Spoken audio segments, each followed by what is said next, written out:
The Saints are seriously banged up on offense. I'm Joe Dolan, and this is the Fantasy Points Daily Lineup for Thursday, October 13th, 2022.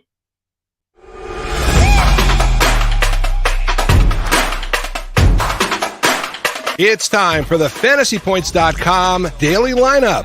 Staying on top of the latest news and updates around the NFL. Rise and shine, folks.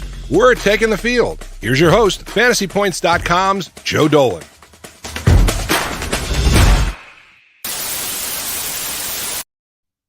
Starting at quarterback for the Dolphins in Week 6 is likely rookie Skylar Thompson. Miami coach Mike McDaniel said on Wednesday that Teddy Bridgewater will handle backup duties behind Skylar Thompson if he can clear the concussion protocol in time to suit up in Week 6. That is according to Hal Habib of the Palm Beach Post. Now, it appears that the Dolphins are being extra cautious with Bridgewater and Tua Tagovailoa, who also returned to practice on Wednesday and resumed throwing. Now, given the overwhelming controversy surrounding their handling of the initial concussion for Tua, or whatever they said wasn't a concussion, the Dolphins likely are going to wait until Tua is 100% and then some before he plays. Hello, girls. Welcome. That's Crimp. Scott, you should be up soon. Now, that could be as soon as Week 7 for Tua against the Steelers on Sunday Night Football, but could you imagine something happening to Tua in another island spot on primetime? The Dolphins can say all they want, but at this point, optics are probably going to be a big driver in their decision-making. And they're doing the same with Teddy, it appears. Now, the Dolphins will start the rookie Thompson against the Vikings in Week 6. It's hard to put a grade on Thompson's Week 5 performance in a loss to the Jets, given it was an impossible spot with Bridgewater injured on the first snap of the game. Now, he should be better prepared to face the Vikings, but with Tyreek Hill dealing with a foot injury and Jalen Waddle dealing with a groin injury playing through pain, it's a downgrade across the board for this entire offense. At our first running back spot, will we have Jonathan Taylor this week?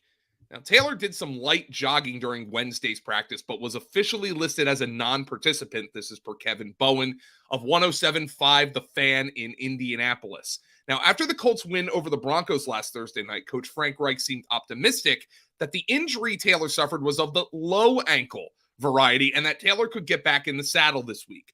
For now, that seems a little premature. And he also lost Nyheim Hines to a concussion during the game and couldn't move the ball with consistency. Though fortunately for them, they were playing the woeful Broncos. Meanwhile, practice squad running back Phillip Lindsay, who ran for 40 yards in desperation duty last week, also wasn't spotted at practice, per Bowen. The Colts do not have to disclose a specific injury for Lindsay since he isn't on the active roster. That means both Lindsay and Jonathan Taylor logged DNPs, with Hines limited. We'll learn more on Thursday, but Deion Jackson is a worthwhile speculative add in the interim for running back needy teams. At our other running back spot, we have a new addition to the Dolphins injury report. Veteran Raheem Mostert didn't practice Wednesday with a knee injury, David Furones of the South Florida Sun-Sentinel reports. Mostert has a history of chronic knee issues, and this popped up just as he was starting to run away with the Dolphins running back job. Per our Scott Barrett's XFP report, Mostert, for the second week in a row, earned 15-plus carries and 3 targets while playing on over 2/3 of the team's snaps. Still, he's captured only 53% of the team's backfield expected fantasy points over this span, and mostly because of lack of targets out of the backfield. So maybe he's closer to an early down workhorse than a true bell cow, but he's also been heavily disadvantaged by game script, as Miami has trailed on 99% of their offensive plays over the past 2 weeks. Meanwhile, Chase Edmonds is buried. If he can't even get on the field when they're trailing, then what's he doing on this roster? After earning only 8 touches on 28% of the team snaps in Week 4, he played behind Myles Gaskin in Week 5. He earned just 1 carry to Gaskin's 4 and 2 targets to Gaskin's 5. Yikes. Now, to avoid freaking out about Mostert, given he has been a very important player to the Dolphins this year, and will continue to do so as long as Skylar Thompson is the quarterback, it's possible that this is just a maintenance day. But the word knee being associated with Mostert just makes us sick to our stomachs most of the time.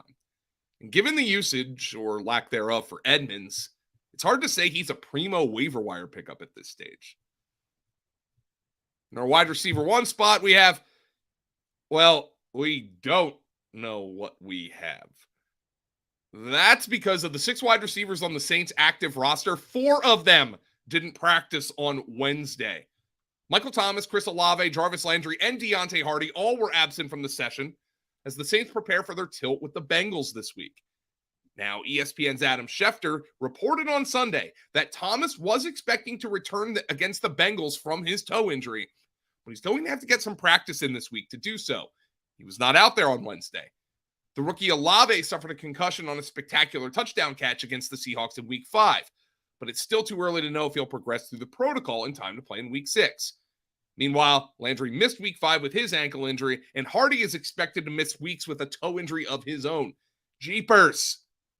The Saints' leading wide receiver in Week 5 among those who isn't currently hurt, that would be Traquan Smith, who caught just 1 of 4 targets for 10 yards. Now, in positive news for the Saints, quarterback Jameis Winston, who's dealing with back and ankle injuries, is making progress. Winston was limited on Wednesday, and this is a step forward, considering he didn't practice in either of the last 2 weeks with the injuries, missing 2 consecutive games as a result. This appears to give him a chance to start in Week 6, though we'll learn more and about the Saints' other injuries on Thursday. At our other wide receiver spot, will we see Keenan Allen this week? Coach Brandon Staley noted on Monday that Allen, who has been sidelined by a hamstring injury since Week 1, is day-to-day ahead of Week 6 action. This is according to Lindsey Theory of ESPN.com. Now, Allen was limited to running on the side during Wednesday's practice, per Jeff Miller of the Los Angeles Times.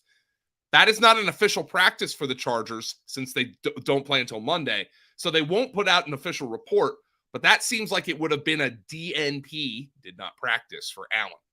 It might be hard to expect him to be in a fantasy lineup at this stage, though, given the Chargers play on Monday against the Broncos. And yes, we have another Broncos primetime game. Somebody spare us, please. We'll learn more about Professor Keen Bean on Thursday, but consider him truly questionable at this point. In our flex spot, we have another 49ers running back situation to monitor. Rookie Tyrion Davis-Price practiced fully on Wednesday, David Lombardi of The Athletic reports. TDP is returning from a high ankle sprain. Now, with his return imminent and the solid play of Tevin Coleman, the 49ers released Marlon Mack from the active roster only to sign him back to the practice squad, which is a good sign for TDP's apparent availability this week. Coleman, meanwhile, was signed to the active roster. Kyle Shanahan loves him some Tevin Coleman. Davis-Price is still worth the stash in deeper leagues, but Jeff Wilson has done nothing to lose his job as the Niners' top dog here.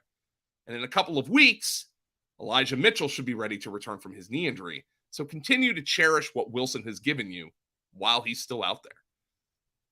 I'm Joe Dolan. This has been the Fantasy Points Daily Lineup. I hope everybody is preparing for the Thursday night football game. I know this is an exciting one between the Bears and the Commanders. Now, remember to like this video by hitting that thumbs up, leave a comment on the video, and just subscribe to the channel to get all of our videos at fantasypoints.com, including the occasional premium video that we put on our YouTube feed so you can see what you get as a Fantasy Points subscriber. By the way, we're already 25% off on account of the season being 25% over. And if you use code lineup22 at fantasypoints.com, you get an extra 10% off, which gives you access to our subscriber Discord and all of our paywalled content at fantasypoints.com. And there is a lot of it. Standard package gets you your basic managed fantasy leagues, while the premium package also gets you DFS and betting content. You will be glad you did. I hope everybody enjoys the Thursday night game tonight. I'll see you tomorrow morning as we talk about it. And then, man, it's week 6 already. Can you believe it? Bye-bye, everybody.